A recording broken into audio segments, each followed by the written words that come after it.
boa noite para todas e todos. Então, nós estamos na era Francisco. Então, eu vou tentar imitar Francisco. Como já disse, o francês, eu acho que é de um grande pensador francês que disse, acho que é Pascal, diz que falar do eu é haïssable. Le moi é haïssable. O eu é odioso. Mas ao elogio de que eu gostei muito, que eu recebi uma vez, foi Leonardo Boff. Ele disse que eu era o jesuíta mais franciscano que ele conheceu. Então, eu estou bem próximo do Francisco. O jesuíta mais franciscano. E nós temos agora um professor na FAG, que é o Frei Sinivaldo, que é franciscano. Aí eu disse para ele, você é o franciscano mais jesuíta que eu conheci. Ele está muito engajado na nossa faculdade.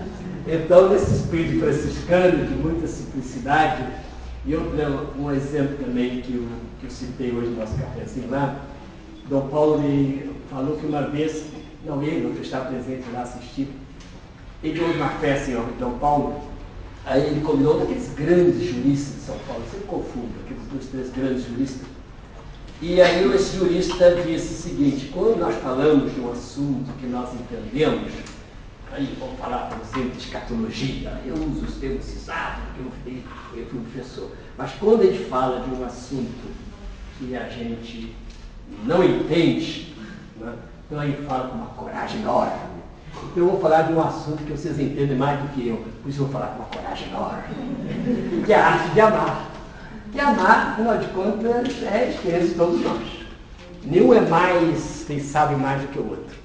Todos nós sabemos que coisa é amar e todos nós não sabemos que coisa é amar. Então, vamos trocar. Por isso eu acho que hoje, talvez até para a conversa, devêssemos dar mais tempo para que vocês possam entender mais nessa conversa. Eu preparei, como eu costumo fazer, sou homem sério, né, jesuíta, nisso o papo também é jesuíta, vou falar 3 pontos, né, vou falar um pouco mais de 3. Então, o tema é a arte de amar. Então, eu pensei o seguinte, primeira coisa, vou passar ideia por ideia. Nós somos um corpo, nós somos biológicos, nós somos origem, temos uma base animal que existe em nós, nós saímos, né? Viemos de um longo processo evolutivo, até quando a teologia ainda não se aceitava isso, mas hoje é um dado, né? Interessante, nesses dias um taxista estava horrorizado quando falava do evolucionismo.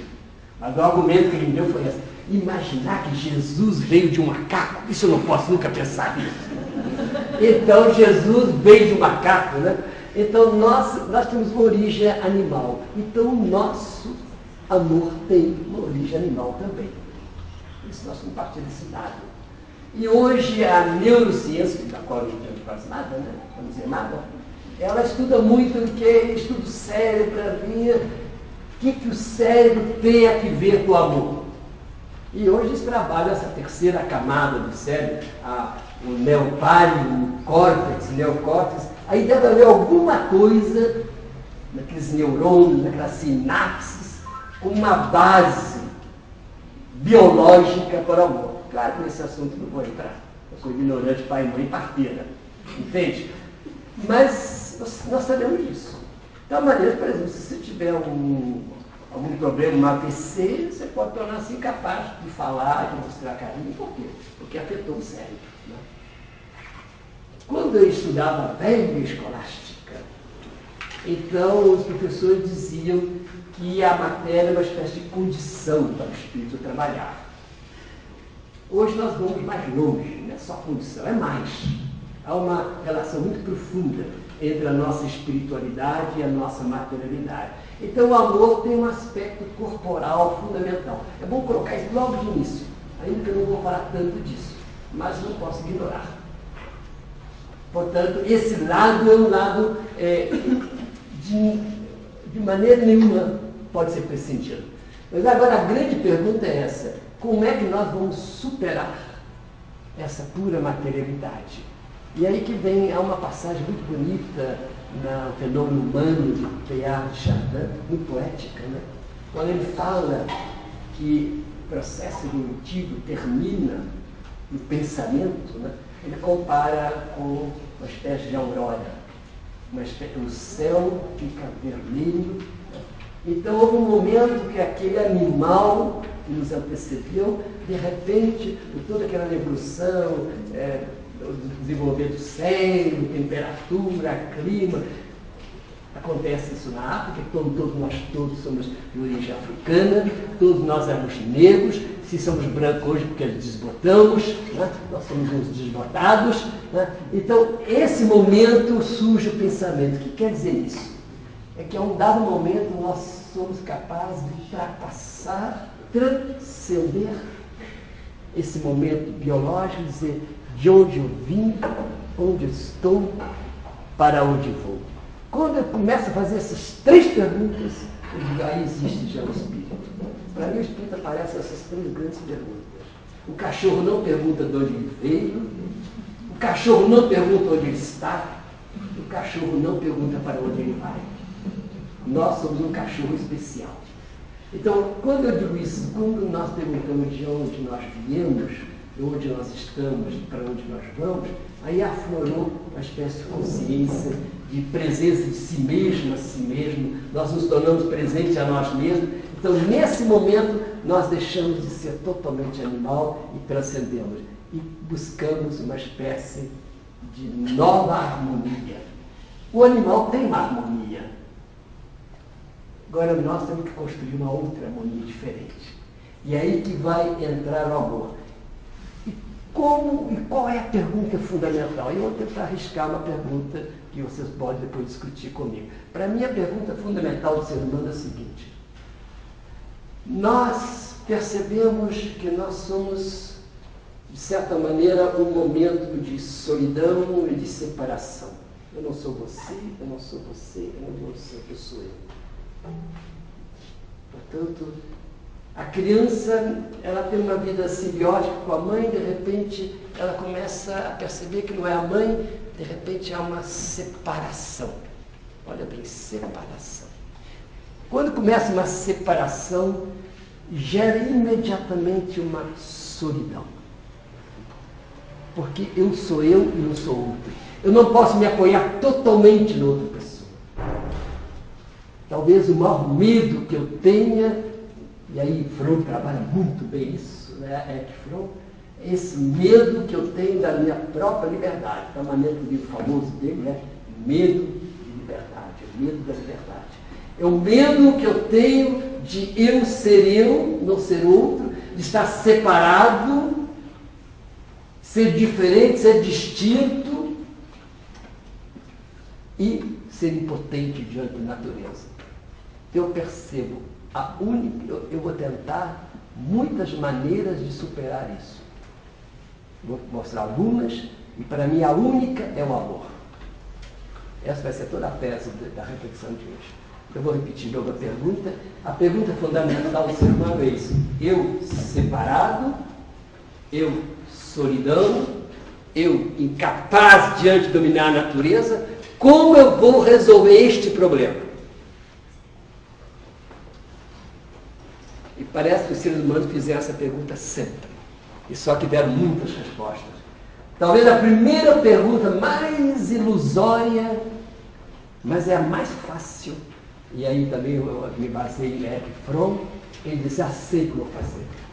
Eu vou me identificar com alguém superior a mim. É a submissão.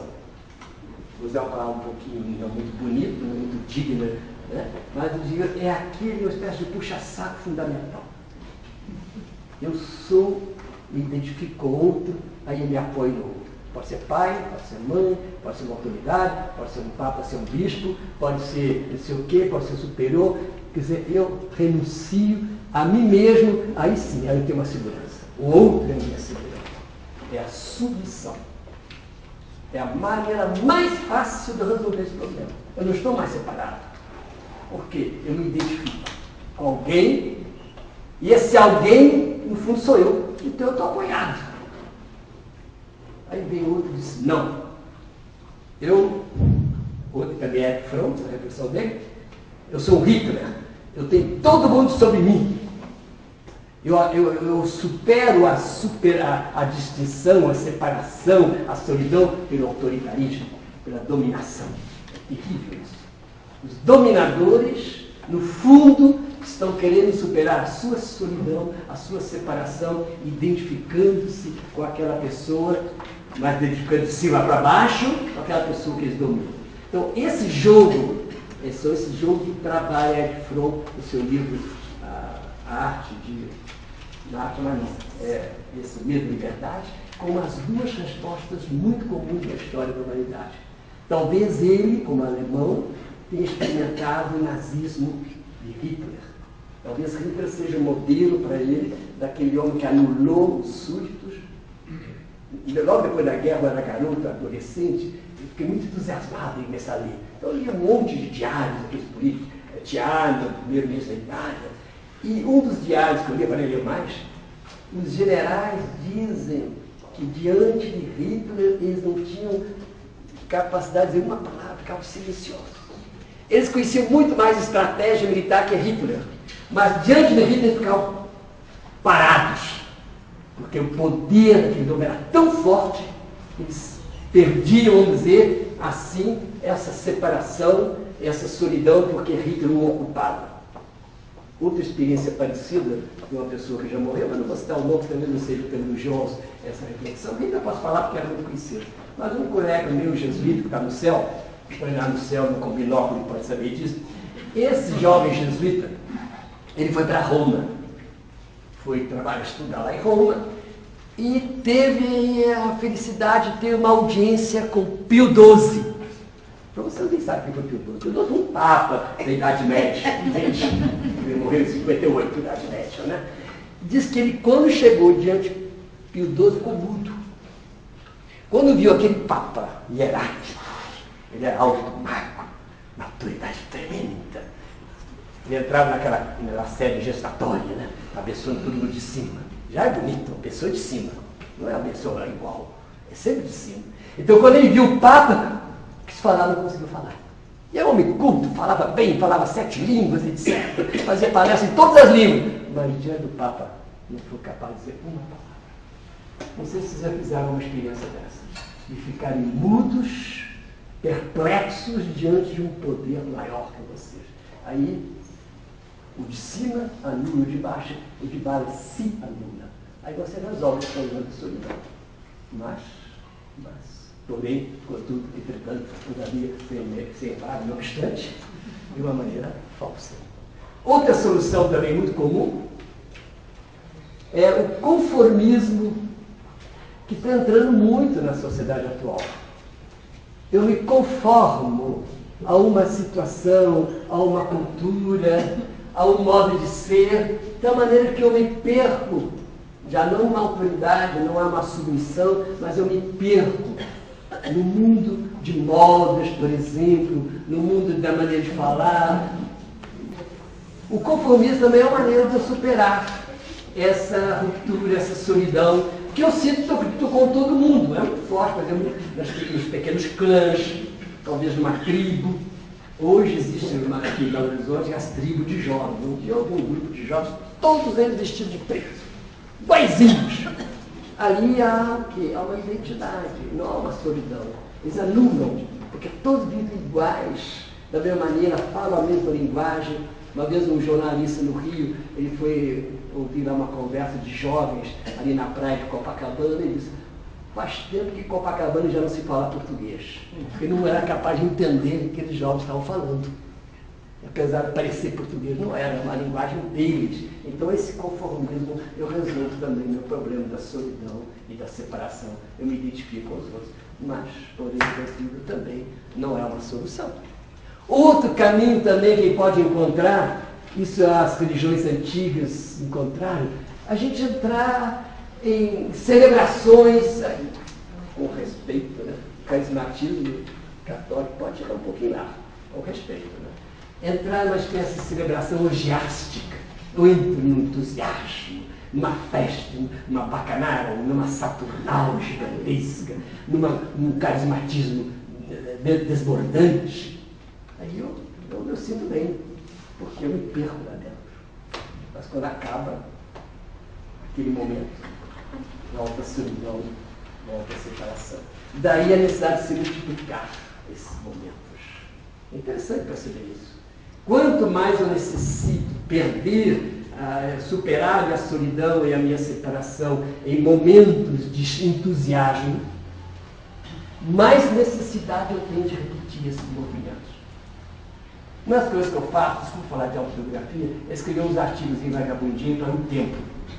E eu fiquei muito impressionado com 3 movimentos que nós vivemos no Brasil. Eu falei um parênteses, enquanto eu distraí vocês, estou muito cansado, muito sérios, por causa de sexta-feira, santa de tarde.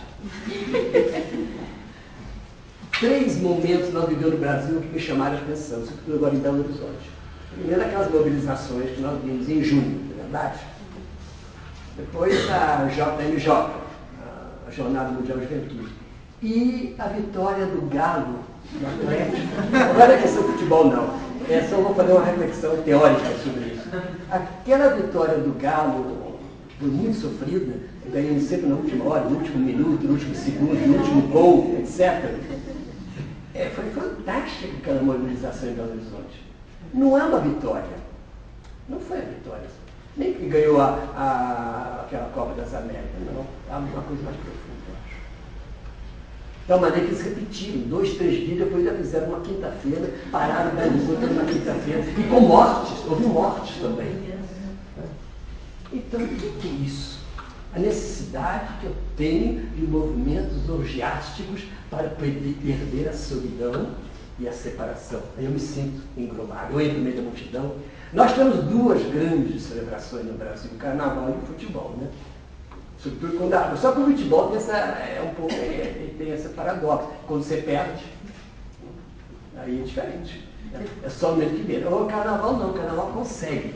Só que o carnaval no Brasil está perdendo um pouco essa força. Porque tentando muito no comércio, no turismo, numa coisa artificial, está perdendo aquele momento em que as pessoas se perdiam na multidão para sentir que a solidão desaparecia.